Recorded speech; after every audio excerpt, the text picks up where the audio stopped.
Coming up on this episode of DL Weekly, a short-lived parade is returning, new nighttime entertainment for Disney 100 coming early next year, Magic Band news. The new hotel name is announced, Grad Nites are getting pricier, we talk about our Oogie Boogie Bash experience, and more. DL Weekly starts now.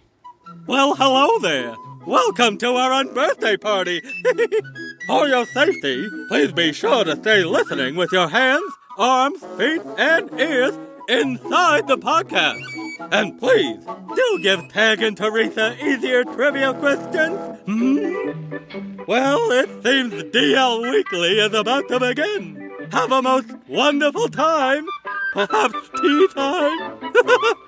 Hello and welcome to this episode of DL Weekly for the week of September 21st, 2022. I'm Tag Bushman. And I'm Teresa Urban. Thank you to Dylan R. and Stephanie M. for becoming official weekly tiers on our Patreon. Our supporters get some pretty fun perks like DL Weekly swag, bonus content, and access to our Discord community. If you would like some more Disney magic in your day, head on over to dlweekly.net/support to join the community. Well, it's that time again for our friend Eric over at Concierge to catch us up on news from the rest of the Disney universe.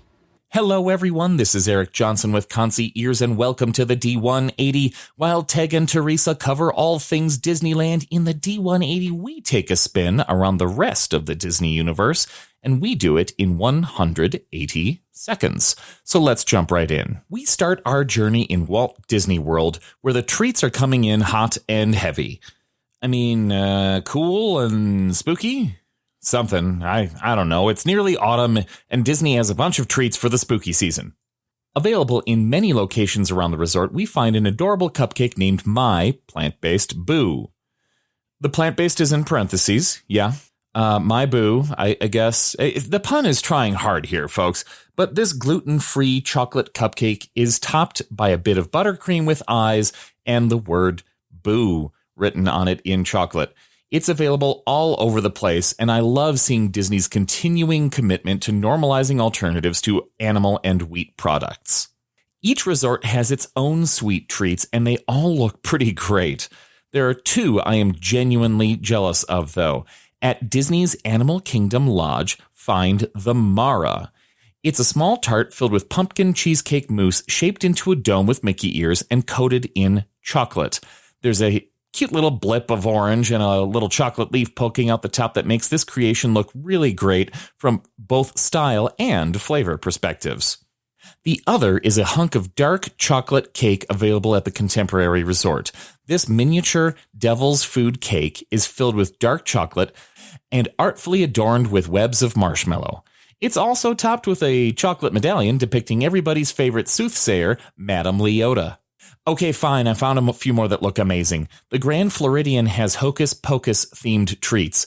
The Black Flame Candle Sponge Cake looks rad, and the Amok Cupcakes feature buttercream toppings that resemble the Sanderson sisters' signature hairdos. Oh, and Port Orleans Scat Cats Club has Pumpkin Mickey beignets. Yeah, with pumpkin spice sugar on top. And Riviera's Le Petit Café, my favorite resort quick service breakfast location, by the way, has a monster mousse that looks clever and fun. Pistachio mousse atop a cookie bar and coated with cherry glaze, this purple gent looks like a cartoony Frankenstein's monster. All right, that's enough from the resorts. Now into the parks. Once you are in the parks, have a look around for everybody's favorite collectibles, sippers and popcorn buckets. This year's Halloween sipper features Donald in costume as a large hunk of candy corn. The beverage you sip from the Donald Cup is likely to be a vast improvement over actual candy corn. And for your popcorn storing pleasure, check out Mickey in full mummy wrapping with a sinister-looking pumpkin as his companion. Disney World doesn't always pull out quite so many awesome options. The West Coasters tend to get all the fun with infinite variations on treats and merch. But this year, the East Coast is ready to represent Disney foodies. I, for one, really wish I had a trip together so that I could try out some of my favorites. And that's 180 seconds. I hope you enjoyed our quick spin around the rest of the Disney universe.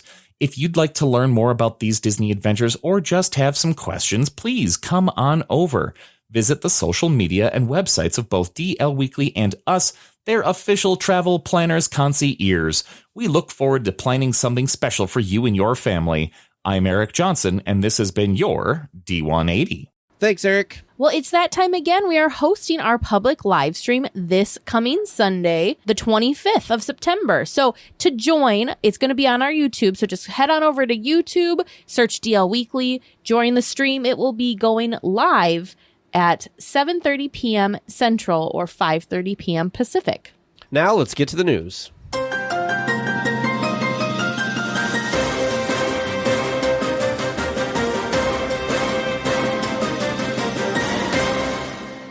Well, the parade that was only around for 2 weeks before the pandemic finally has a return season. Next spring, the Magic Happens parade will step off through Disneyland once again. The parade will be part of the 100th anniversary of the Walt Disney Company in 2023. So we've talked about this parade quite a bit on this show, and we were wondering when or if it was ever going to come back. And unlike Paint the Night, which still has not come back or has any type of announcements with it, this is coming back. And I'm very excited that finally this will come back, because it literally only got 2 weeks. How sad. Very sad. So just to kind of let you all know, these are all things that we heard during the Parks panel announcement while we were out in Anaheim for D23. But these were things that we briefly talked about. I don't feel like we talked very in depth about them. And like Magic Happens, they didn't actually tell us when it was. They told us that it was coming back, but not when. So now we have some excitement to know that it'll be 2023. I want to say it was spring Yes. of 2023.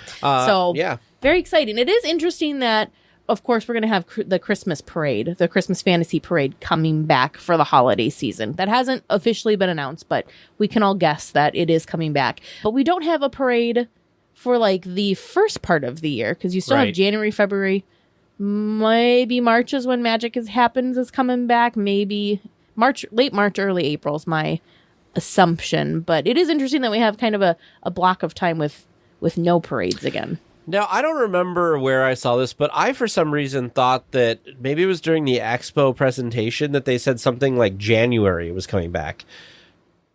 I didn't feel like there was going to be a gap. Yeah. But maybe that was just our... I don't know if they actually... I can't remember if they actually said that. We were being dazzled dazzled by everything. Razzle-dazzled, yes. If we assumed that or if it was actually said, it's all a blur. The weirdest thing for me is that there's a gap between now and the holiday season, because there's not a... I mean, there's that fun little... the Halloween cavalcade. Yeah, but that's not like a parade. No. But we haven't had a... Well, I guess... Take that back. We have had I'm like, we haven't had oh no, wait. There was the Main Street Electro parade. I was like, how could you forget? We haven't had a daytime parade. Sure.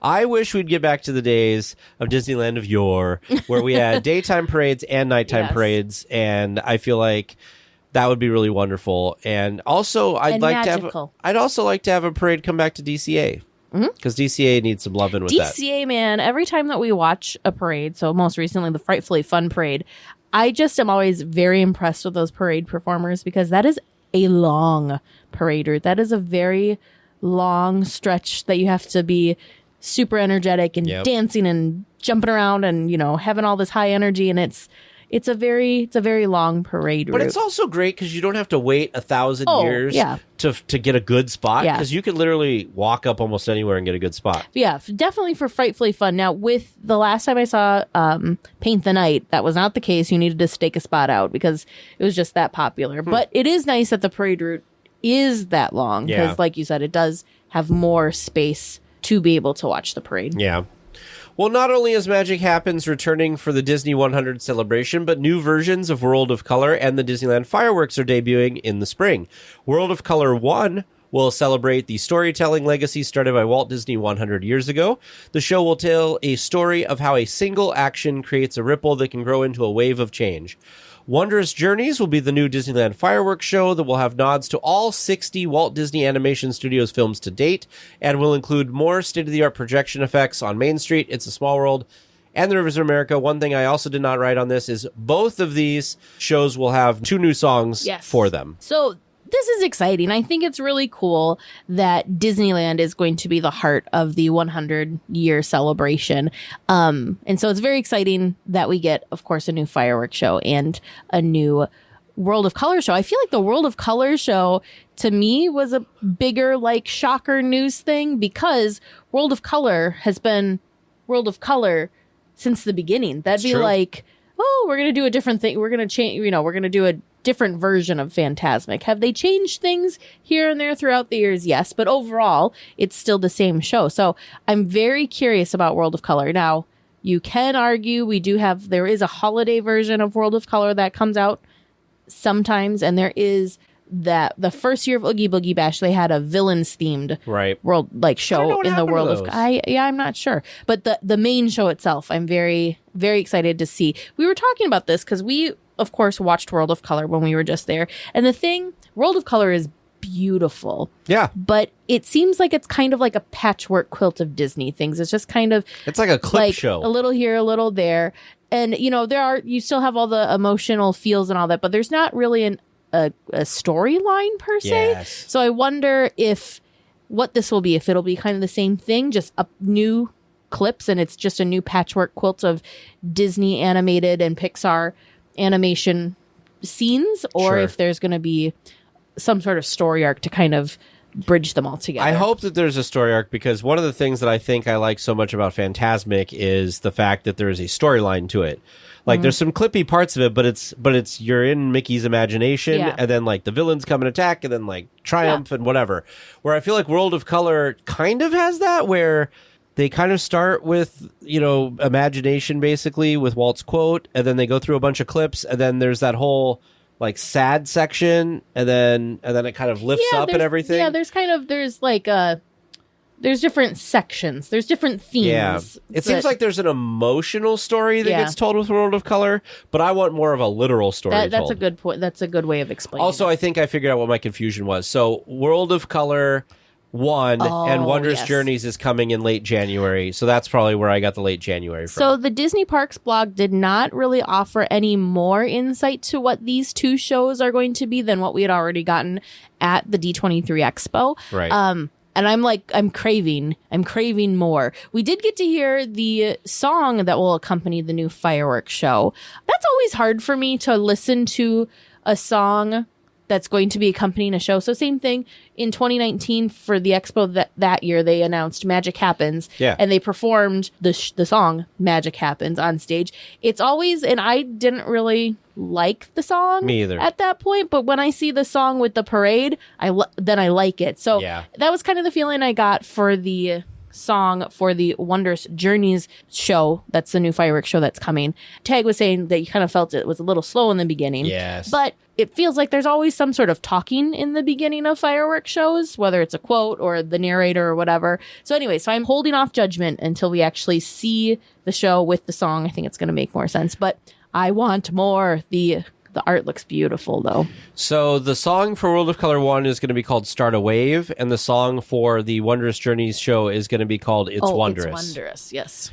Well, the Disney Parks blog did what we were hoping Josh D'Amaro was going to announce, but didn't, at the D23 Expo last week. They gave us some information on magic bands that are coming to Disneyland. We do not have an exact date yet, but they did confirm that magic bands should be at the resort for guests this fall. The Magic Band Plus will allow guests to get into the parks, redeem Lightning Lane reservations, and even link their Photo Pass photos and more. Some of the flashier features, no pun intended, include glowing with the nighttime entertainment and adding the ability to play some new games that have yet to be officially announced at Disneyland parks. Yeah, so one of these things we talked about before, there's that interactive game coming to Galaxy's Edge that's already out in Florida. The Bounty Hunter. Yeah, that Bounty Hunter game seems really cool. I find it interesting that we had a few years ago, we had the ears and the wands and stuff that was the glow with the show. And I feel like these magic bands are like the new version of that, because they condensed version can interact with all of that. The thing where I think this will be successful where those were not was most people are going to want a magic band. The price is not too bad on a magic band. It's going to be so convenient to use for things. I want to say the price for the Magic Band Pluses are $35. Right, but like the ears and the wands and stuff were all pretty expensive, and people weren't going to buy those. Well, and you can only use those to glow with the show, you know. Whereas this you're using it all day. It's rechargeable, so you can use it multiple trips. I have not read recently. I hope that the battery situation has gotten better because in Disney World, a lot of people were complaining that the batteries would go dead pretty quick. Hopefully they figured that out. I haven't heard any complaints recently, so I'm guessing they've figured something out with it because there is some software updating that they can do with it. Also, I think that just how they interact with it can use the battery differently or not. But I'm very excited because we talked about this in our chat today a little bit, that one of the things that's really frustrating and slows things down at the front gates is having to get your passes on the phone, where if it's just on your Magic Band, that'll be really convenient. Same thing with when you're redeeming your lightning lanes or anything like that.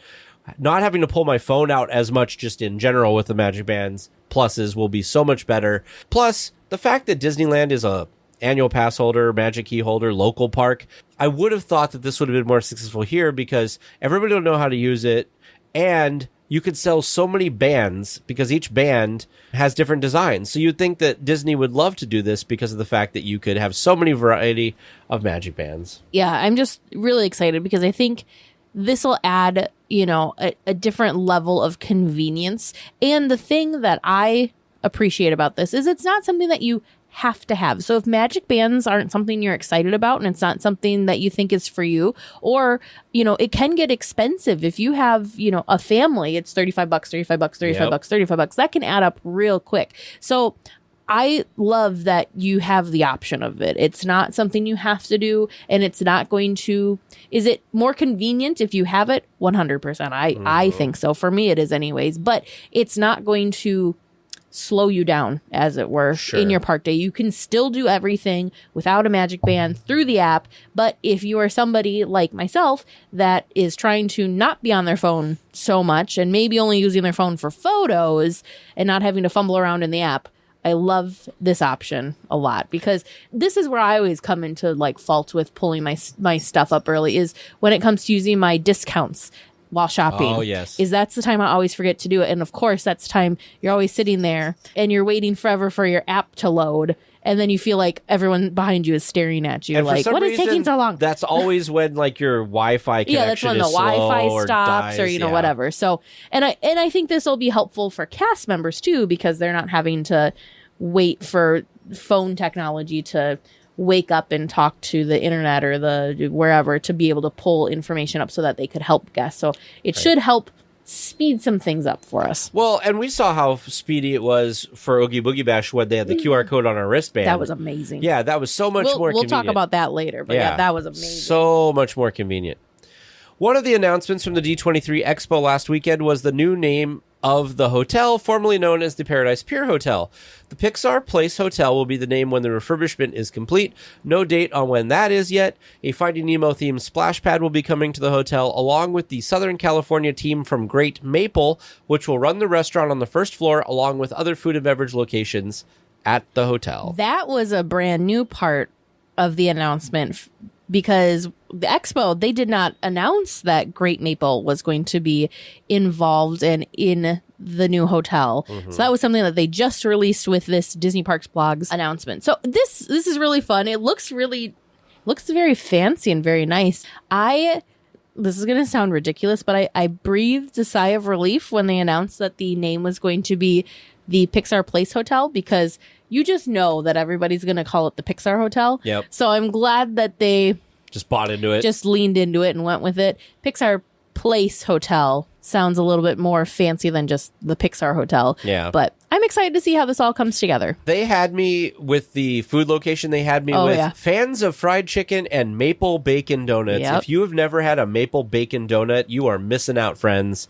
We have Linda's Bakery here, and they have maple bacon donuts, and they are amazing. So I'm hoping these ones at this new Pixar Place Hotel will be like that. So the Disney Parks blog is explaining Great Maple as a modern American eatery that specializes in upscale comfort food with a twist, serving fresh takes on American classics for breakfast, lunch, and dinner.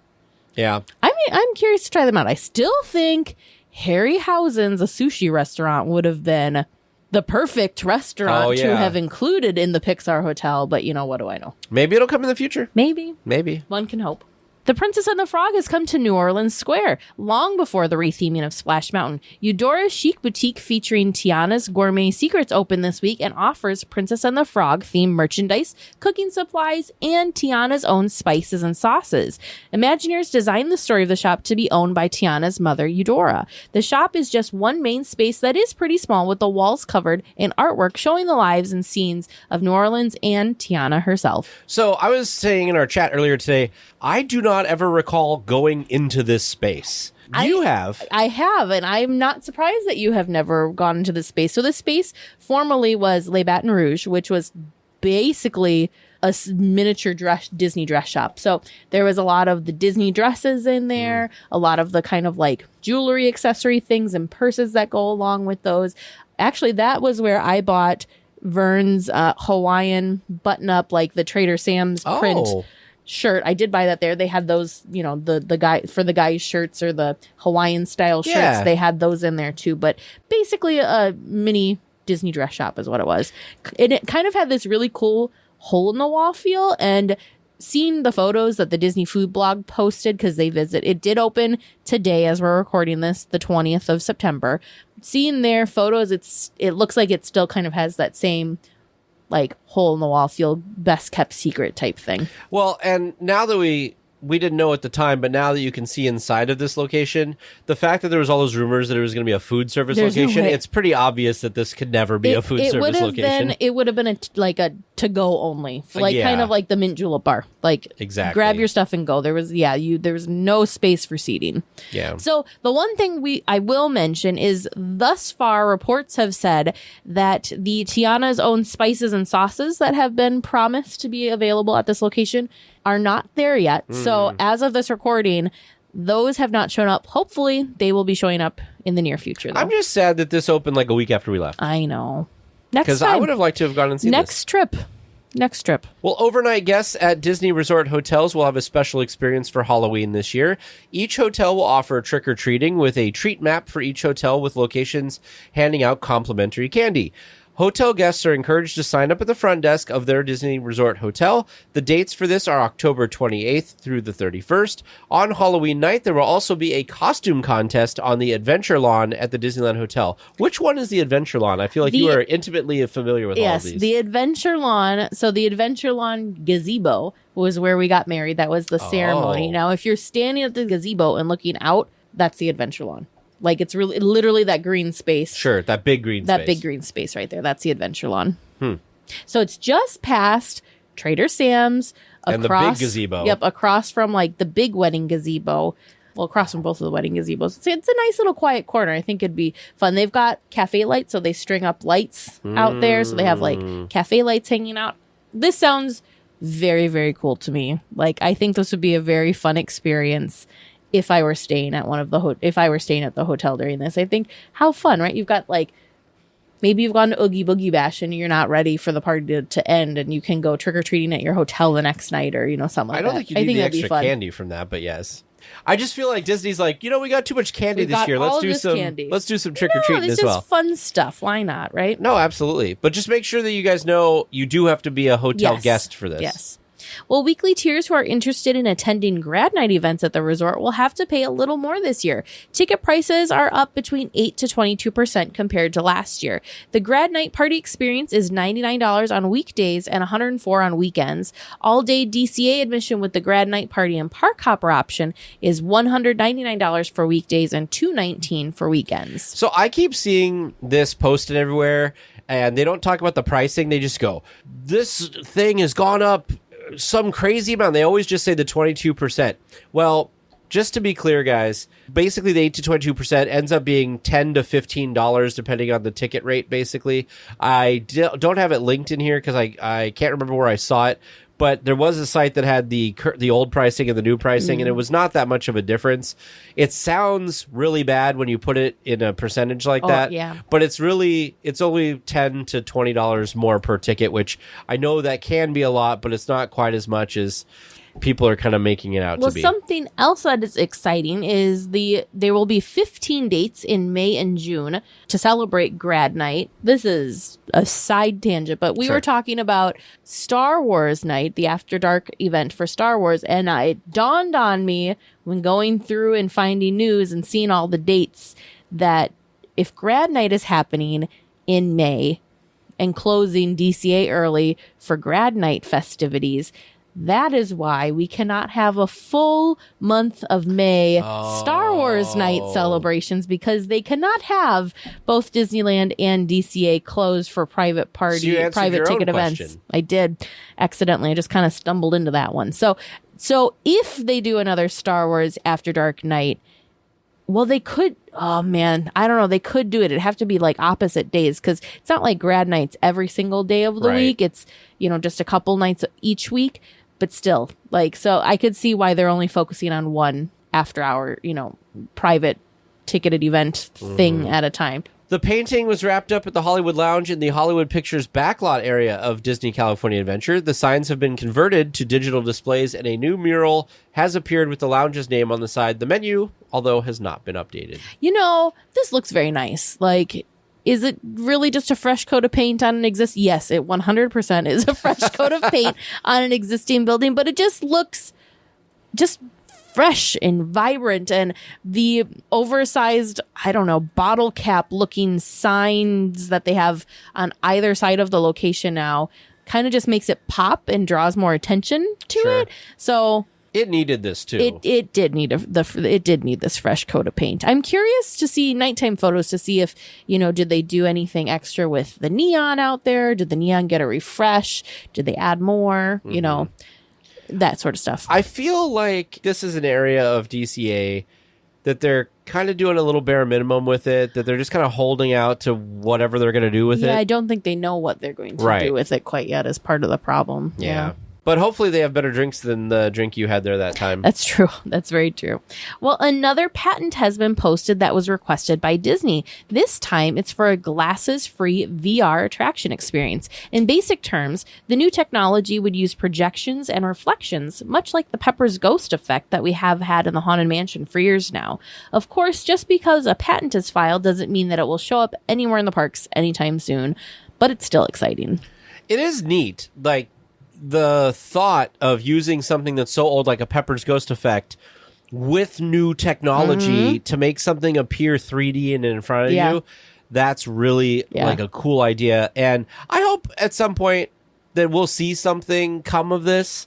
I think we've seen a little bit of that. I mean, years ago, we saw that patent for that lightsaber, we ended up seeing that. So let's hope that this is one of those things that we get to see. Eventually, you never know. Your attention, please. DL Weekly Trivia is now leaving for a grand circle tour of the Magic Kingdom, with stops at New Orleans Square, Mickey's Toontown, and Tomorrowland. All weekly tiers for... Hello and welcome to Trivia Land. It's good to be back. I can't believe you two skipped your visit to Trivia Land last week. Well, we had other trips that were good, which we'll talk about after the trivia. Ooh, that's good to hear. But I think I got some doozies for you. Some listeners definitely aren't being nice to you, and we'll see if I'm being nice as well. I did ask producer James how he thought we would do tonight, and he said probably not very good. And I said, well, who did it to us? He said, well, there's a couple from Weekly Tiers, and there's a couple for me. I'm like, you were even mean to us? I was even mean to you. So here we go, I guess. Exactly. Our first question comes from listener Lauren L. In the Disneyland park, there's a place where people used to hide notes for each other, and this was shown in a TikTok. Oh, the back of the White Rabbit statue by the bathrooms. Yep, there was a hole in the backside of the clock. I wonder what they used that for, like what the purpose of that little panel. Maybe they had a speaker in there and it would randomly make noise or something occasionally. I don't know. I'm sure there's Weekly Tiers out there who might know, and if you do, feedback at dlweekly.net. All right, our second question this week. In the queue for Indy, there's a blue and white sign high in the rafters of the projection room, or at least at some point there was. what's the significance of the sign? It's the Eeyore parking lot sign. Parking lot sign, yeah. And I think we came to the conclusion that it probably isn't there anymore. Didn't we kind of determine? Because every time we've looked for it, we haven't been able to see it. Well, so supposedly to see it, you have to talk to a cast member and they have to like shine their flashlight up there for you to be able to see it because it's pretty buried. The time that I asked a cast member, they like, like just very quickly shone their light up there. You're one of those. Yeah, they very quickly so I didn't catch a glimpse of it. Sure. So I don't know if it's still there or not. But I do know you have to have supposedly it's like in a shadow, so you have to have a flashlight to see it. Just to be clear, the significance is it was built on the Eeyore section of the parking lot. So it's in remembrance of Eeyore and his sacrifice of his parking lot. It's okay. Our third question this week comes from listener Louise B. In the Haunted Mansion holiday overlay, which Nightmare Before Christmas character is holding the list of good boys and girls in the attic scene? Oh, no. I don't know What's the name snake? of the snake. Is there a name of the snake? No. Okay, snake. It's the orange and black snake. And our final question this week, now that I was kindly reminded by a listener that Hawaii is indeed part of the United States, and I should have used that in an episode a couple of times ago when I was asking about North American references. Whoops, I'm going to bravely ask another It's a Small World question. Oh, boy. So my question for you is, put the continents you visit in It's a Small World in order. Oh, no. Okay, so what are you doing to us, James? Hey, there's only 7 options. You just got to relive the ride. You come in through Antarctica. Because it's like the penguins and stuff, right? We're doing by continents? Pole. Yes. So it's Antarctica. The last one is North America. I've got that one. Okay. So I thought the last one was all the whole world. Will you stop singing over there? Okay, so... Sorry, I thought you needed theme music. No. We got to ride it this time. And 1, 2, 3, we actually waited in line for it, if you can believe that. So what is the Hawaii section? That's not a continent. Would that be Polynesia? But will that be the Pacific Islands? What do you call James, that? what continent is the Pacific Islands? Pacific Islands? We'd probably classify those as Australia or Oceania. Okay, Oceania. But Hawaii we would put towards North America. Okay. So you come in and you're in Antarctica, then okay, so hold on, I'm envisioning this. So you go in and then you take a left. What are we taking a left at? Because that's where Pinocchio and stuff is. Stop. Yeah, that's Germany. That's Europe. Europe. And then is it Asia? So we go through Europe, Asia. Because the next one you go through is there's the flying carpets and the... Yep. So then that'd be... Yep, that's Asia. And then is it South America? Probably. Do you go through South America? I think it's South America. When do you go through the jungle and then the jungle and then the ocean? Yes, because there's the giraffes, and then after you pass the giraffes, you're in with Stitch and everything. Okay, so I'm so glad we were in the parks last week. Okay, we've got Antarctica, Europe, Africa, Asia, Africa would be the jungle. Whew. Okay, so we've got Antarctica, Europe, Asia, South America, Africa, Oceania, North America. Did you get that, James? I got it. I'm so glad we went on But did you get it? I don't. I'm hopeful. All right, listeners at home, do you have the right trip around the world? Do Teg and Teresa?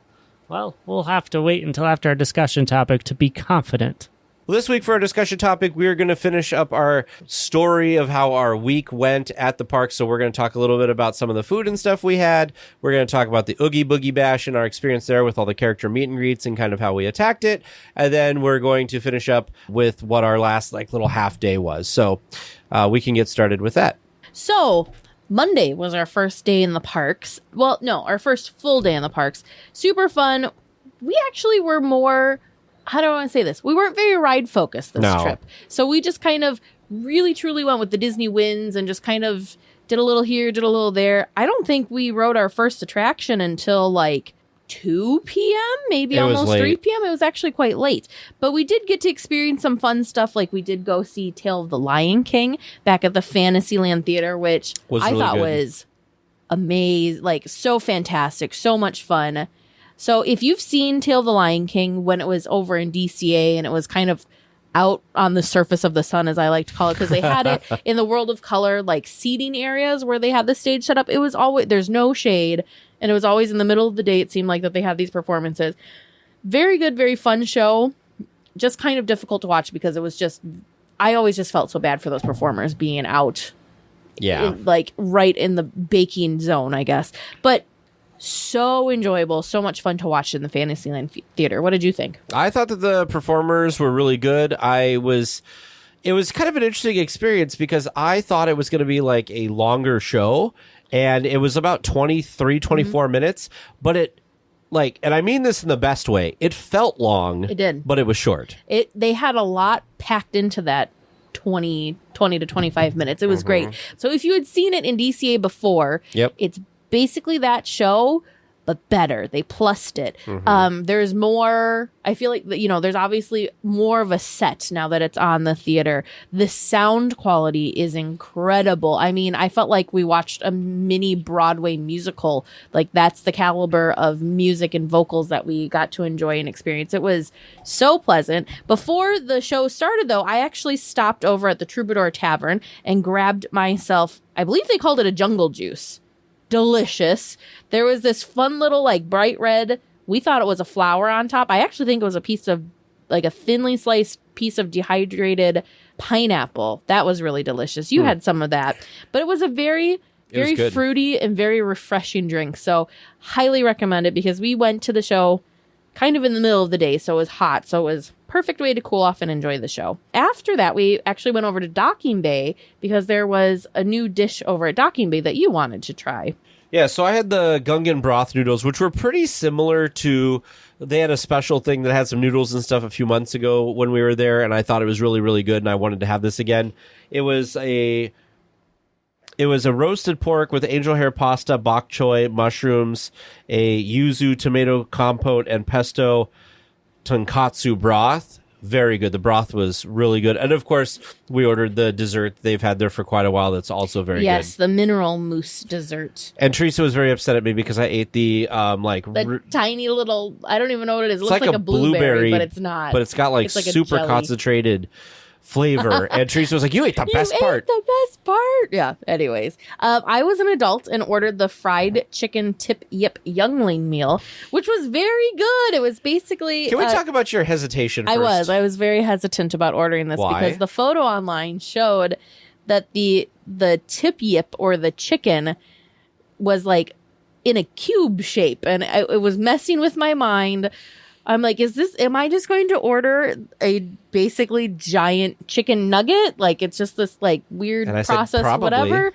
I don't know how I feel about this, but that's not what it actually was. I want to say it was like a piece of chicken. Maybe it was chicken thigh. It wasn't chicken breast that had been breaded and fried to, oh my gosh. I was not a nice person and didn't allow you to try any of this.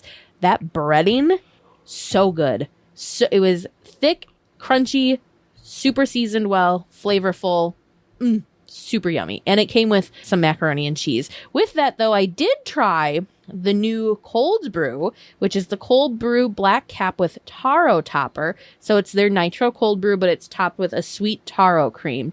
How do I feel about that compared to the original cold brew black calf? I think I prefer the original over the new one. The new one was I will start with say this. The new cold brew with the taro topper was my favorite of all the seasonal cold brews that I did try on this trip.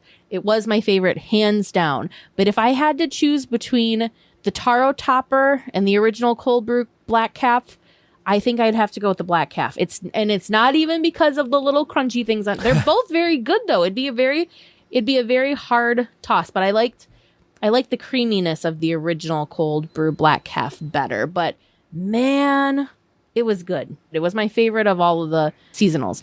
Technically, the horchata is a seasonal. It's been around for over a season now because I want to say I had that on at least the last trip, if not maybe the trip before. That one is also tippity top of my list. I hope that one stays around, and that one you can find at Rancho. So that same day we did Rancho, and you got the horchata cold brew, which you had before, and you liked that. I actually tasted it because I got the trio of street tacos, and they're a little spicier than they used to be. So Teresa was like, here, try some of my horchata cold brew because it's got creaminess in it. And it definitely cooled my mouth off, although my lips were still burnt. But another good experience at Rancho, though. And the mobile order there was great because last time we were there, they didn't have mobile order at Rancho. Yeah. So that was really that good. was a new experience. It worked out really well for us. We mobile ordered. We decided to do Rancho for kind of like our brunch that morning. So we mobile ordered. We weren't really sure what to do because there was this big standby line out the front door. And Tag just kind of had this little, I'm going to just poke my head in the like exit where the registers are and just poke my head in and see because that's where we thought that the counter was for mobile order pickup, and that's exactly what you do. You go in the exit to pick up your mobile order when it's ready. So that was really slick, really convenient. I do want to share a really cool story and experience that we had right after dinner. We went over to Rise of the Resistance because the line wait time didn't seem too awful. We were also testing, people had told us all week that they thought that anytime it had said that there was like an hour wait, that they were able to get on a lot quicker. So we wanted to kind of test that. I kind of feel like that's always been my experience with Rise of the Resistance. And I feel like it's difficult, right? Because you've got these paid lightning lanes. You don't necessarily, yes, they have time frames that they're supposed to show back up during, but you don't necessarily know when they're going to show up. So I feel like they're always going to say the wait's longer just to give themselves that cushion. Anyways, while we were waiting in line, Tag and one of our weekly tiers that met up with us were nerding out together, which was awesome because they were all excited about all the behind the scenes and how do you do this. And Tag explained to me how the first transport thing works and all this stuff. And then all of a sudden I realized this family that was right in front of us, it was a family of 4 and they were all just awestruck. And I'm like, guys, we have a family of first timers right in front of us. Sure. Like, let's not spoil the magic. So, whatever. So you actually asked them after we walked through the stormtrooper room, so what do you think? And they just thought that room was incredible. And I think you kind of said like, wait. My thing was I needed to talk about something else because I would have just continued to nerd out about how everything was done. The weekly tier we were with also happens to work at Disney in a different capacity. So we were, me and him were nerding out about IT stuff because he does IT stuff. And so we were nerding out about generic IT stuff, nothing specific to Disney, but just generic, nerds getting together and being nerdy. And so, so I was like, what did you think of that? Isn't that so cool? Did you notice the ship and stuff? Because that was one thing that we had talked about before. With Lander. Was that you had never turned around and noticed that the ship was there. So anyways, we talked that it was amazing. Yeah. We, spoiler alert, get away from the First Order and make it back to Batuu. And we were kind of lamenting because we had gotten split up from this family and lamenting like, oh, it would have been so cool to have been in the same transport with this family. And then all of a sudden we looked up because they had luckily she had very distinct ears very obvious ears. We had a donut set of ears was what the daughter was wearing. And then the mother was wearing the like donut ears. Kind of like florally ears. No? So anyway, so we ran over and asked them how it was. And we just had a really cool and fun time. They're super fans. Star Wars is very near and dear to their heart. And so it was just really cool to kind of chat with them about their experience, what they thought.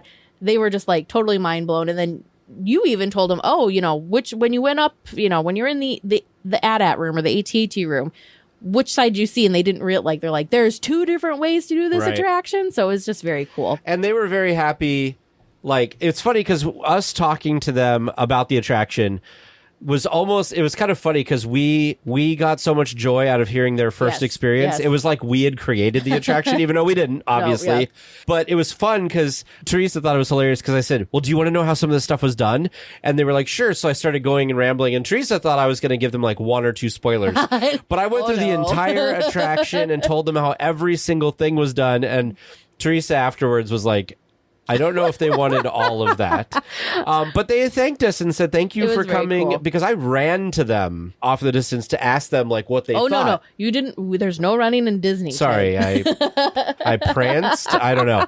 Over to them. And they thanked us for talking about it and making their first experience something that wasn't just them. It was because there was just a lot of fandom and fun there. And so that was a really great experience. So I hope we run into some more people in the parks that haven't done things before and be able to have interactions like that because it was really great. The thing that I really thought was so cool about it is I had kind of forgotten, but after we had parted ways with this family, we were kind of talking about the experience, and I looked at Tag. I said, you know what? Somebody did that for us the first time we rode Rise of the Resistance. The first time we rode in 2020 was actually in Walt Disney World, and there was a woman there who was an annual pass holder, and she was somewhere near us in line.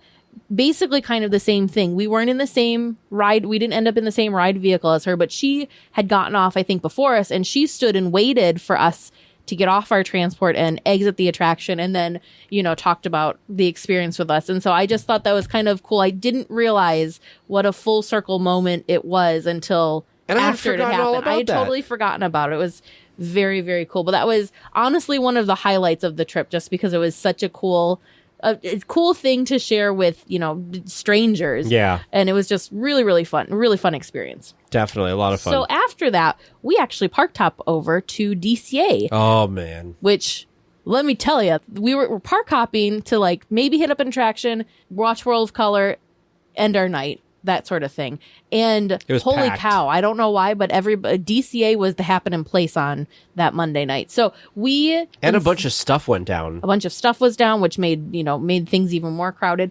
But we actually did something really unique. And if you're somebody that visits the parks frequently and wants to watch World of Color from a different point of view, we actually watched from the side. We were over by the Jumpin' Jellyfish area. There are some people that go over there, much different view. We weren't able to see the projection mist screens very well, but it was really interesting watching the fountains and how they work and all that stuff. So it was really, really cool. And we felt you're very close to the fountains as well. Mm-hmm. So I thought that was fun. You don't miss out on really any of the fountain stuff. No. But it was kind of an interesting way. I did have to laugh because we were hungry and we're kind of trying to find, everywhere had long lines, and we were trying to make sure that we could watch World of Color. And we ended up going to Boardwalk Pizza and Pasta, and I was kind of looking around, and poor Teresa, she couldn't find anything that she was that excited about or whatever, so she got these garlic breadsticks, which, it's Disney, it was like $5 for these 2 breadsticks. And I was like, well, how's your breadsticks? She's like, I don't think they were $5 good enough. So that was kind of a fun experience, but it was I thought it was a great place to kind of sit over there. It was very fun. Teresa finally got so she tried the first time we saw World of Color, not the first time, but the last time she was recording for, I think, Instagram. And at the end of the pirate scene, there's this giant fireball that happens. And she stopped recording right before that giant fireball. So this time she's like, I'm going to get the fireball. So we're standing off to the side. She's taking this video. The fireball happens. She turns to me and she goes, the light pole that's right in front of us was directly in front of the fireball. So my thought is, it is just not meant for you to record this. Nope, it's not meant to be. So Oogie Boogie Bash, Tuesday night. I was really happy with how our plan kind of came together with how to attack the layout of Oogie Boogie Bash. I think, not to boast, I think we did really, really well. We got to go to every single villain treat trail. We got to go through Villains Grove. We got to do the Frightfully Fun Parade, and we got to meet Bruno and the Sanderson sisters. From what I've seen of other people online that have gone, they're Ernesto. We got to see Ernesto. Well, and he's one of the treat trails. Right. So we got to do, and go to the Magic Key special offering thing. Mm-hmm. I am shocked. I don't really know how we were able to crunch it all in, but we did it, and I'm so excited that we did. So we started at the back of the park. Before that, though, I want to tackle something. So before, because you can get in at 3 o'clock or whatever it was, 2 o'clock, 3 o'clock. We came into the Grand Californian entrance because we had dining reservations at 3:10 that we did not want to miss. In DCA. So the line was really long. So just be aware that as you get close to that 3 o'clock time, the line for that entrance is going to be really long. It was also delayed a little bit because on our particular day, there was something with the they didn't have the wristbands you needed for the night. They were waiting for them to show up. So it was kind of a delay with that. But we got in, no problem. And then we kind of hung out in the park and did some park stuff. And one of the things that I just want to be clear with people, that we got a little bit of a late start to the party. We did. Because the park closed at 6. But Teresa and I and some weekly tiers had rode the Incredicoaster. And then some other weekly tiers had shown up, and I wanted to make sure that I rode with them. And Teresa was like, once is enough for me. I hung out with the other weekly tiers. We were the cheerleaders on the sideline. So we ended up not starting the party till probably closer to 6:30, 6:15, 6:30. Yeah. So that's where we started. So we started at the back. My plan was to start at the back, work our way forward. Did we do that last time, or am I crazy? We did do that last time. I think it works pretty well. So we started with Sid. He's as evil as always. Now, we've seen from pictures, there actually are two friends of Sid that hang out. Mm-hmm. And just be aware of that, because the one that we got was great. He's other the same that we had seen last last time. year. Yeah. He was funny though, because I was chatting actually one of the back it up. Tag and I founded as Madam Mim and Merlin, and our friends over at All Enchanting Ears made us custom ears to go along with our bounds. So I had 3D printed Madam Mim ears. Tag had 3D printed Merlin ears, and we were supposed to be the wizard duel scene. So I had Madam Mim on one ear and Madam Mim in her dragon form on the other ear, and Tag had Merlin in his human form and Merlin as a germ, because that's how Merlin defeats Mim in the wizard duel, on his ear. So anyway, we were getting a lot of cast members specifically stopping us, asking us about the ears. Plus, I'm literally wearing bright pink and purple, so it wasn't like I was blending in with the crowd. So anyways, I was chatting with one of the cast members while we were in line getting our treat trails, and Tag's like, Sid's looking over at us. I said, oh, he's probably just looking at. He's like, no, I think he's going to pick on us. He's going to pick on us. I'm like, nah, I think he's just looking out in the crowd. So as soon as I step like my first foot into like the Sid zone of the treat trail, it's like the splash zone started, and the entire time he's kind of intimidating. He kept like we were having like a back and forth conversation, and he was asking me if I was Madam Mim, and if I was Madam Mim, why was I back here? Because I was supposed to be over there. So I was like, he was quick, he was good, but man, he's intimidating. But it was a lot of fun. I think you got that all recorded, so I'll have to share that at some point. Yes, I did. And luckily for me doing that, like, he kind of ignored me and picked on you. Yeah, lucky you. That's true. And that happened later with when you met Madam Mim later as well, which we'll talk about. Are you supposed to be that man? Why are you over here? You're supposed to be over there. You got lost? You got lost. How did you get lost here? Well, I heard you were over I heard you have magic. You should just be able to teleport wherever you want. It's true. Yeah. Then after that, we went over to this was probably honestly, this is going to sound crazy. This has maybe been one of the longest lines we waited in all night, was the Magic Key spot. So it's back over by the Silly Symphony Swings. Under it, basically. Under the Silly Symphony Swings. They've had other Magic Key specific things at the same spot. But we went through, we did get this is going to sound so nerdy and dorky. I really wanted to stop and get this thing, not for its true function, because I wanted it to be functional for us during the party, but they had a Magic Key popcorn holder thing. So basically it was like a reusable tote bag, but it was smaller so that you could put a box of popcorn in it and kind of have a flap and a lid. And I wanted to use it for additional candy space.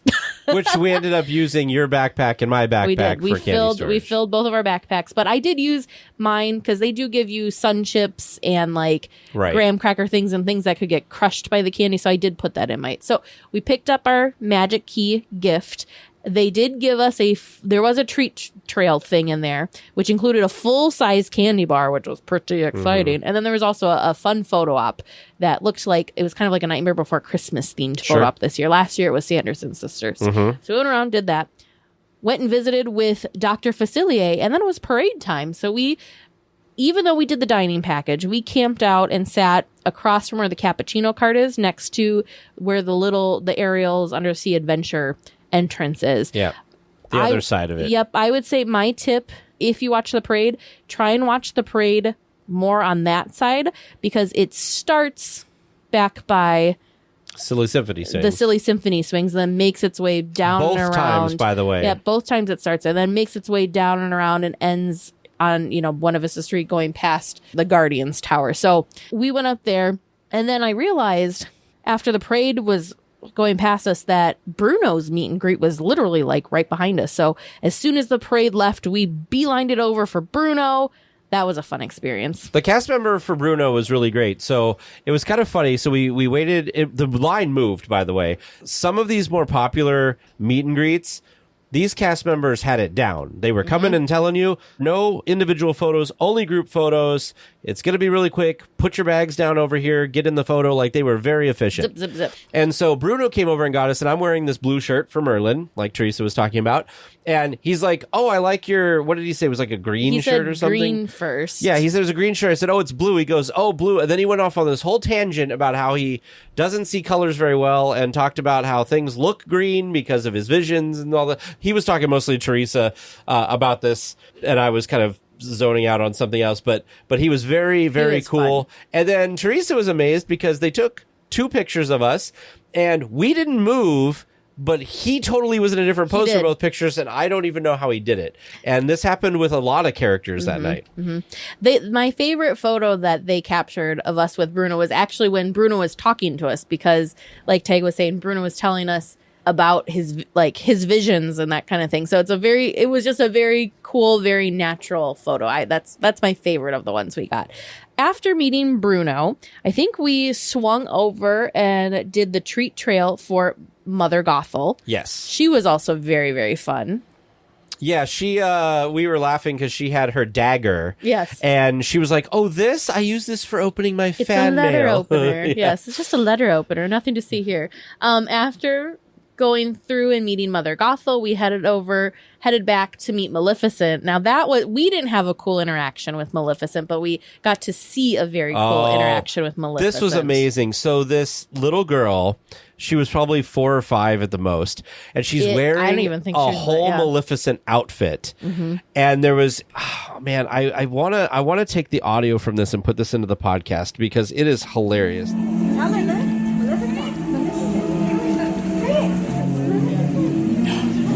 Share a name. I suppose if I were to share it with but one, it could be you. Tell me, my pet, have you done anything very naughty tonight? Really? Even a little bit? Have you quarreled with a sibling? Taken candy from a baby? Cut a line? Placed a curse on an entire kingdom? Anything? It was so adorable. After Maleficent, I think is when we ran over and we decided we were going to go. We had to go see Ernesto because, it's Ernesto de la Cruz. Well, let me tell you, everybody else wants to see Ernesto because he is freaking amazing. We almost didn't go. We went past the Ernesto line because Ernesto's line was, like I said, the longest line. We got to the end of it. We asked about, how long is this going to be? And they said, I think it was like 30, 45 minutes. But then another cast member said, Agatha, there's no wait for Agatha. So we're like, okay, let's go see Agatha. And then because Agatha's exit actually exited into where Ernesto's line started. To be clear for Ernesto, the meet and greet is in that little kind of gated area next to. It's just across from where the waterfall. Yeah. On the backside of Grizzly Peak is. So the line went through that out, circled back, did a what the heck? A ziggity-zag. A switchback back and forth, and then went into Avengers Campus in front, the hole down the side of where Spider-Man flips around, and to basically the corner of that building. And so we were like, that's gonna be too long. We went and saw Agatha. She came back. What did it take us? 10 minutes? It moved. The line moved. However, as soon as we got into the treat trail area, we got our first trick or treat stop, and I looked up on the stage and Ernesto was not there. But the cast members were very kind. They said, oh, Ernesto's just taking a break. He'll be back in about 5 minutes. If you want to see him, you can go ahead. And they allowed us to go around the roped off area. And we got to stand on the edge of the stage. So we got to look up at Ernesto, which was very, very cool. So we hung around and waited for Ernesto to come out. And that was an experience for us, of that itself. was worth the wait. So it's totally worth the wait. First of all, he comes out. Everybody, of course, is there to see him sing. But he talks a lot in the beginning, at least when we were there. He kind of had to, he made an entrance, we'll say. Yes. So he comes out and he's holding a dozen, half dozen, something like half that. dozen roses, a half dozen white roses. And so it's this, who's my biggest fan? Then he tosses a rose out to that person. I can't remember what all the things so were. He's giving out things to people and making all these compliments and comments and everything that are really fantastic. And then Teresa gets a rose from him. I and don't instead of things even being remember. thrown, he hands it to her. It was like slow motion when he handed it to me. It was a real rose. It was a real rose. So I got a real white rose. I got to walk around with the rest of the night and just I think he thought we were smell. together, though, because when he was reaching out to give it to you, I looked at his eyes and he looked over at me like, is this going to be okay? Is And this then gonna gave be a it to you. problem? And I was just like, I had the look of like, I don't care. Yeah. She's not my person. Not my problem. It was very fun, and I was very thankful because it happened, and I don't think any of us that were there thought that it was going to happen and that one of us would get picked. One of our weekly And tiers one that of was our with weekly us. tiers actually caught it on film, so that Thank was really cool goodness. because everybody was kind of like awestruck that we got picked, that kind of If thing. It was I very, very cool. And then, remember yes, and he have did sing. time, I'm going to put the video with the girl and I'm going to put the Ernesto video Sure. and probably the Madam Mim video. I'll put those online on our YouTube and I'll link them to the episode so you guys can see these things Yes, happen. you can see these events I happen. am Ernesto de la Cruz, but I'm sure you already know this. Now, who is my biggest fan?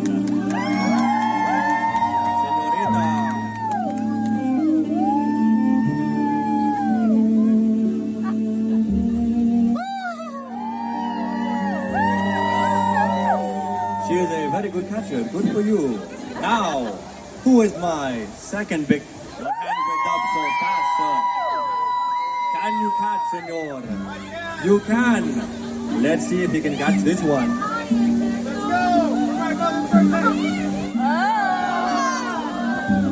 We'll prevent with the There he is. He got it. Yes. Now I have 4 more roses.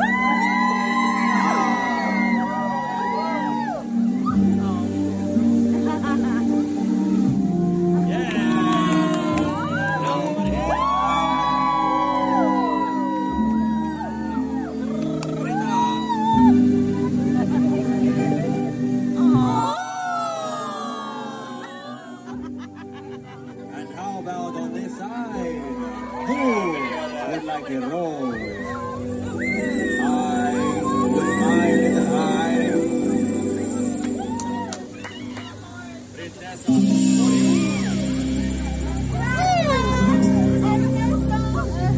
De nada, señorita. What is that I hear on this side? Mi familia. You are skeletons like I am. Please, this one is for you.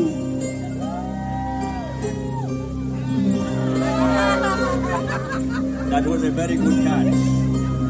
I love the calacas and the artwork all over you. You were like a painting. Yes. Alas, I have no more roses, but I will take applaud anyway. Excellent. Senorita, I have not seen a fairy before in my life. Are you a fairy? Yes. Yes, you're a very nice looking fairy. And this is your husband, your esposo. Are you a fairy as well? No, I could tell you do not have wings. That is okay. We can cut some out of paper for you, maybe. And I see we have 1, 2 good witches. Where is the third one? Is she getting candy? There she is. I see her little hat on top of her father's shoulders. Hello, good witch. I love good witches. Bad witches kind of scare me. I'm afraid they'd put a hex on me. Is anyone here a bad witch? You were a little too eager for that one. Senor, are you okay? You are not under the spell, are you? Yes, you are not. Good. I'd watch out for these two. Now tell me, do you ever have that feeling like there is a song in the air and it is playing just for you? Yeah. I have that feeling all my life. The music, it is not just in me, it is me.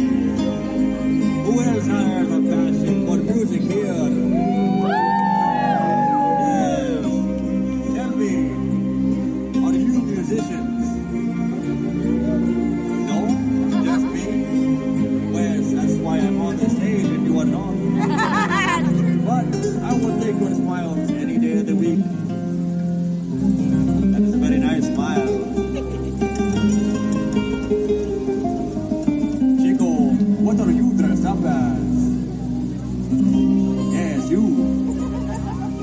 who looks confused, yes.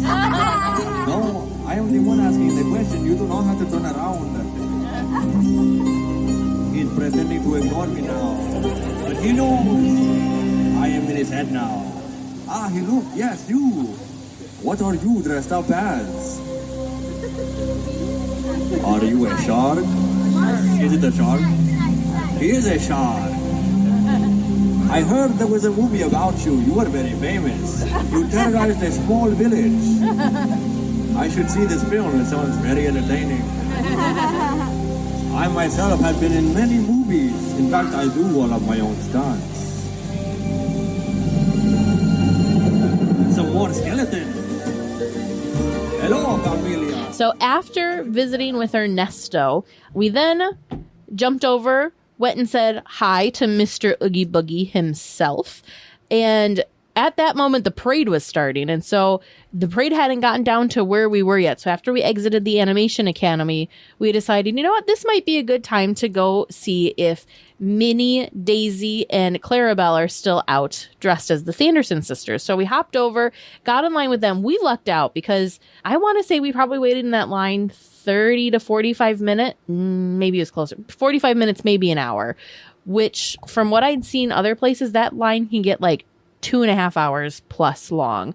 What makes this line so long is that the three girls take breaks. I want to say every 30 minutes. They're very diva. I don't even know if it's 30 minutes. It might be closer to like 20 minutes that they're taking breaks. So they take like a 5 to 10 minute break every probably about 20 minutes. So it's a lot of kind of stop and go with the line.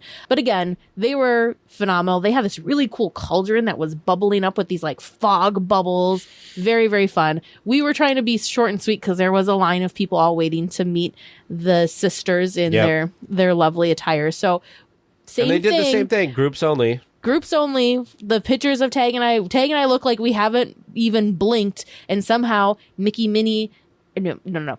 Daisy, Minnie, and Clarabelle struck 3 totally different poses. Mary, Sarah, and Mary, Winifred. Sarah, and Winifred struck 3 totally different poses in that time, so that was really cool. After that, of course, we had to book it. We booked it because we needed to see. Yep, we needed to see Mim. Getting close. We needed to see Mim, and we had to go to Villains Grove. So Madame Mim is actually over by where the Pym. It's in the Hyperion like queuing area when the Hyperion actually has a show in it. It's kind of in that back section. And it was great because we went over there. Of course, Teresa's bounding as Madame Mim. Yeah. And it was kind of funny. And Teresa feels sort of bad about this. I feel very bad about this. Madame Mim was talking to these 2 ladies. It was since it was the end of the night, there was really nobody back in that treat trail. So Madame Mim was kind of having this interaction with these two ladies. I want to say they were dressed as Anastasia and Drizella, kind of, like bounding as them. But Mim looks over and sees Teresa and is like, oh! Totally. And she had a Teresa moment. She had a squirrel moment. Totally ignored whatever was going on and was like, what did she say to you? She said, I enjoy your skirts. You look very puffy. Look at you! Oh my! We're twins! Oh my, how dreadful! And what is that on your head as well? It's me! Oh my, I'm right there too! Now, my dears, would you want a photo together? Yes, we'll get right to you in just a second. All right. And then she looked back because the other 2 were still kind of patiently waiting, which is when I felt so bad. And she's like, oh, did you 2 want a picture? So since I felt like I accidentally interrupted their time with Mim, I offered to take the photos for them. So we took some photos. And then I think you did record the first chunk of conversation with Mim. I don't think we got it on video because then the conversation continued after we took photos. Yeah, no, I took the photos, and then I got my photos with Mim, and we were very excited. We did never get to tell her about you being Merlin. Maybe that was for the better. That's because you stayed behind because you were waiting for the ladies to be done, and I kind of went up to get food to get the trail stuff. And then I was worried because it was almost the end, and we had to get over to the Villains Grove queue because just like all the other queues at Disneyland, if you get in the queue for Villains Grove and you're in there by 11, they will let you go through it. I want to say we got back to the Villains Grove queue. It's probably about 10:45, 10:50. Party end was at 11. So we did get in and through Villains Grove. We also hit Oogie Boogie. Yep, we did that before the Sanderson sisters. So yeah, by some Disney miracle, we got to check every single box of every single thing that we wanted to do for Oogie Boogie Bash, and we feel like I don't know how that worked out to our favor, because there was a couple little hiccups that took longer than they should have, but we still managed to do it all. It was so much fun. So amazing. So if you have not done Oogie Boogie Bash yet and you are going later this season, feel free to use our tips. Basically, start at the back, work your way front. And I will be honest, the only break we took was when we were sitting to watch the parade, and then like some bathroom breaks. But other than that, it was just kind of go, go, go. But we were like so amped up on like adrenaline and excitement, and we were just so excited and so happy to be there. The other thing to notice about starting in the back of the park and work your way forward is it is usually light still when the party starts. So the characters in the treat trails that are in the back aren't as cool. It doesn't matter cool, when you see them. Yeah. But when you get towards like Maleficent or Ernesto, I thought was actually even good because he had some kind of lighting for the stage. Madame Mim, I think was good. Cool. So those Maleficent's really cool. So I feel like during the day, if it was still sunny out, I don't think that would. It just is a better experience if you do it. The lighting, and of course, Villains Grove. Like you want that at night, totally. So just keep that in mind. But yeah, it was a great party. I think it was worth it. Obviously, you get an entire giant sack of candy, to the fact where Teresa and I did not have room in our bags. We ended up having to carry it on the plane. I had room in my bag. Well, I carried my bag on because I had a lot. But I will say, I love Snickers, and they gave out a ton of Snickers this year. Tons of Snickers. Who was the guy? Where were we? Was it the Ernesto treat trail where you got, like, they put the craisins in, and the guy's like, here, take extra candy to cover. That was, I think it was... Oh, I don't remember if it was Ernesto or if it was Agatha, but yeah, craisins were another one of the treats. So nobody wants craisins and threw candy on there. It was so funny because each treat trail has some sort of non-candy bin. We got apple slices at one, we got grapes at one, sun chips at a couple, carrots was at one, craisins at a couple. Popcorn stuff that you like? Oh yeah, then there's the popcorn pirates booty. I don't like that. I love the creepy crawler graham cracker bug things. That's what I really, really loved. But it was so good. So after the party, we did have to go back to the hotel and pack because our flight was leaving the next day. So that was fun, trying to cram all of our goodies into our tiny bags, but we managed, just barely. But then we did have park reservations for Wednesday morning. We wanted a couple more hours in Disneyland before we had to leave. We stopped and had breakfast first we did a Grand Circle tour of the parks because we had not ridden the train yet. Yep. So we did a Grand Circle tour. After our Grand Circle tour, we had breakfast at the Jolly Holiday, and I use the term breakfast very loosely because we both had the grilled cheese and tomato soup combos, and we shared a Mickey Mummy macaron. I do want to say that Teresa judged me all week because whenever there was an option for something, I was like, oh, the soup sounds good, and she's like, you want to eat that in this heat? It was very hot and very humid for Southern California, so soup just...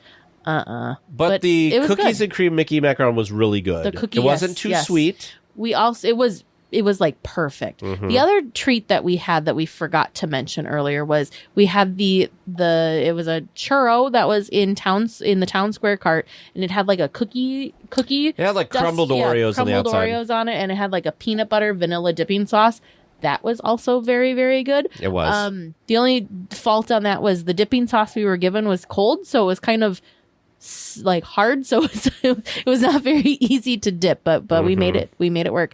I do need to also let everyone know we did try the cake that's over at the French Market. It was a vanilla cake with like a raspberry filling. Yep. Not our favorite. We have definitely had better cake, and that was not our favorite Disney cake. The cake itself was overly moist, like it was almost like wet. I don't know if it was because we picked it up mobile order and there was just too much condensation in the packaging. Yeah. But then the filling itself, the raspberries were very tart. I like raspberry filling on things, but it was a little bit overpoweringly tart. So that was kind of a miss. It was definitely my least favorite Disney cake that I've had. And I was really disappointed because I really wanted it to be good, and it wasn't that good. So Yeah, But it was just kind of a bummer. They can't all be winners, I suppose. And then after that, we rode Indy, and then unfortunately, Indy took too long. That was the last thing that we were able to do in the parks before then heading off to the airport and heading home. But all in all, we feel so grateful and so fortunate to have been able to go on this trip. It was just filled to the brim with fun. We got to see so many old and new friends, meet so many new friends, see so many old faces and new faces. Anyways, the people was what made this trip just so incredible. Obviously, Disney is like top notch, but what's so cool is getting to connect with all of the weekly tiers. Like I said, both new and old. We got to meet and see some podcast friends that maybe we've seen in person or have just connected with online before. We were keeping our eye out for Philander, but we never bumped into him. But anyways, just all of these connections is just really, was really in the cool. park too, and we never ended up being able to connect with him either. But it was an amazing time. Our hearts are still full. I know I'm still like just feeling so fantastic from that trip, even though it's only been a week. It feels like it was yesterday, and I also want to go back again. I want to share, and I want to make another freak out. So we met one of the people that came to our meetup who had a small son, Griffin, which we gave a shout out to on the last episode. And his dad had listened to the episode and before listening to it with him and sent us a video of the podcast playing. And he's like, "Oh, what are you doing?" He's like, "Oh, I'm just texting friends." And when Teresa mentioned his name, this kid, I swear it was like some Disney magic that somehow our podcast has created. And he jumped up and down and spun around in circles. And even the dog was excited. Like the best happy dance ever. It was amazing. And I'm so glad that I'm sure that there's plenty of you we've never met that we've made moments like this in your life. It's very awesome that we're able to do that for you guys. So thank you, like Teresa was saying. So very, very cool. So we can't wait until our next trip. We don't have anything set in stone yet. Hopefully we will soon though. Yes. But we're just very looking forward to getting back out there and getting to spend time and see everyone. And hopefully again. not be hot and humid like it was earlier this time. I don't think that'll be the case, but I guess you never know. It's okay. I'll be the only weekly tier without an answer. Make sure you send your questions to Producer James or Producer Vern at trivia@DLWeekly.net. All right, welcome back to Trivia Land. Let's wrap this puppy up. How are you two feeling about it? I feel pretty good. Pretty all right. Yeah, apparently we set the bar low. But you know, as You a say that now. your overconfidence is your weakness. Your faith in your friends is yours. All right. Well, let's see if our overconfidence is our weakness, Teresa. All right, that first question came Or it from... might be the faith in our friends could be. Maybe. We're doomed either way. All right, that first question this week came from listener Lauren L. In Disneyland Park, there's a place where people used to hide notes for each other. It was even shown on a TikTok. Where can this hidden location be found? You both gave me the correct answer in the back of the clock that the White Rabbit statue is holding between the King and Queen's bathrooms right before Alice in Wonderland. Yay! It is sad. It's been blocked out now. Yep. And our TikTok source has been pulled down too. Oh, good. So, that poor thing. All I was thinking when Lauren submitted this question, I'm like, man, we're just giving up the secret spot to everyone. Now everyone's going to be passing notes. Mm-hmm. Anyway. That's what Teresa's whole thought process of social media is ruining the parks came from. Get all these little secrets. Anyway, our second question. In the queue for Indy, there's a blue and white sign high in the rafters of the projection room, or at least at some point there was. What's the significance? Another right answer. It's the old Eeyore parking sign paying homage to the parking lot that the attraction replaced. Well done, you two. Yay! Boom. Good job, Teresa. And tag. There you go. Our third question from Louise B. In the Haunted Mansion Holiday Overlay, which Nightmare Before Christmas character is holding the list of good boys and girls in the attic scene? I'm giving it a half point because you were close. It's technically the sandworm. Oh. But you were describing him very well as a snake with orange and black stripes. I thought he was a snake. Sandworm. I totally thought he was a snake. A generous half point. And a fun fact from Louise, the sandworm was inspired by another Tim Burton character. From Beetlejuice, right? That's right. I'm not giving you the other half point for getting that right, but good job. And our final question this week.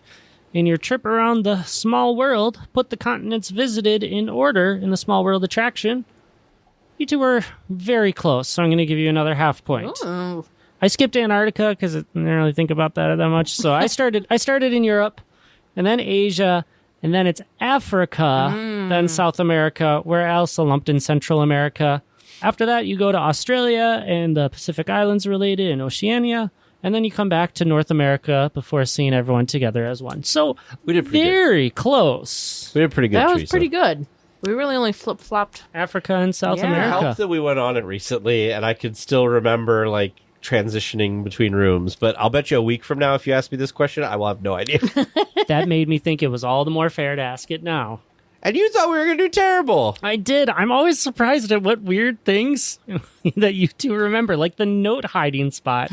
I figured there's no way you two will know something this obscure. because we're always trying to figure out where to hide our DL Weekly pins for weekly tiers to find. I was telling people at our meetup last week that, and I want to share this with the audience in general, is when we started doing trivia, I thought it'd be a good way for people listening to the podcast to realize that we knew what we were talking about, that we were subject matter experts on Disneyland. Oh, tag. But then we started getting all these trivia questions that we couldn't answer, and I'm like, great, all of our credibility is just flying out the window.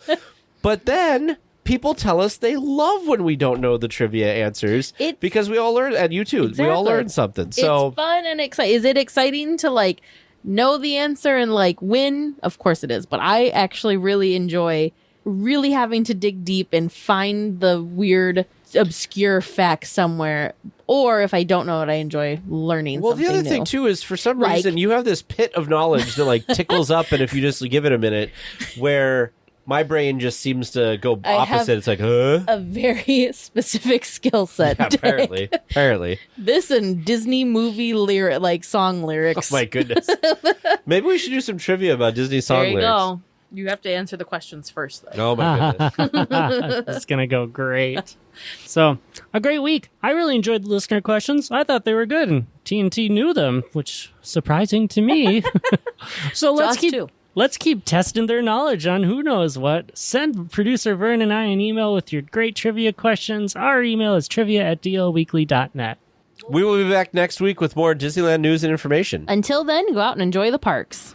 Please remain seated until the podcast comes to a complete stop and the doors have opened. Then collect your belongings, watch your head, and step carefully from the episode. On behalf of all of our crew, thanks for traveling with us. And we hope you have a happy and memorable visit here at DL Weekly.